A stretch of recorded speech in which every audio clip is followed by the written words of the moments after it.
നാട്ടിക ഗ്രാമപഞ്ചായത്ത് 2023-24 വാർഷിക പദ്ധതിയിൽ ഉൾപ്പെടുത്തി മത്സ്യത്തൊഴിലാളികളുടെ മക്കൾക്ക് 4 ലക്ഷം രൂപ വകയിരുത്തി 11 പേർക്ക് ലാപ്ടോപ്പ് വിതരണം നടത്തി. നാട്ടിക ഗ്രാമപഞ്ചായത്ത് പ്രസിഡന്റ് M.R. ദിനേശൻ ഉദ്ഘാടനം നിർവഹിച്ചു. വൈസ് പ്രസിഡന്റ് രജനി ബാബു അധ്യക്ഷത വഹിച്ചു. സ്റ്റാൻഡിംഗ് കമ്മിറ്റി മെമ്പർമാരായ K. സന്തോഷ്, ബിന്ദു പ്രദീപ്, മെമ്പർമാരായ റിസീന ഖാലിദ്, നിഖിത പി. രാധാകൃഷ്ണൻ, സുരേഷ് ഇയാനി, CS മണികണ്ഠൻ, ശ്രീദേവി മാധവൻ, ഐഷ ഭി ചെവാൾ, junior clerk Anand, KR Dasan, Senthil Kumar എന്നിവർ സംസാരിച്ചു.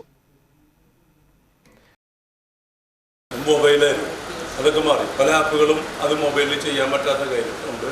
ഇപ്പോൾ നമുക്ക് അത് മറ്റേ ലാപ്ടോപ്പ് അത്യാവശ്യമാണ്.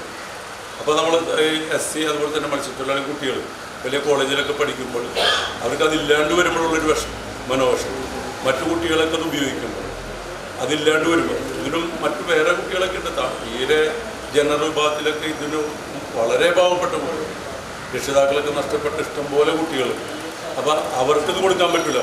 കാരണം എന്ന് വെച്ചിട്ടുണ്ടെങ്കിൽ പ്രത്യേകം പരിഗണന അറിയിക്കുന്ന ജനവിഭാഗങ്ങളുണ്ട്, അവരാണ് വെച്ചിട്ടുള്ളത്.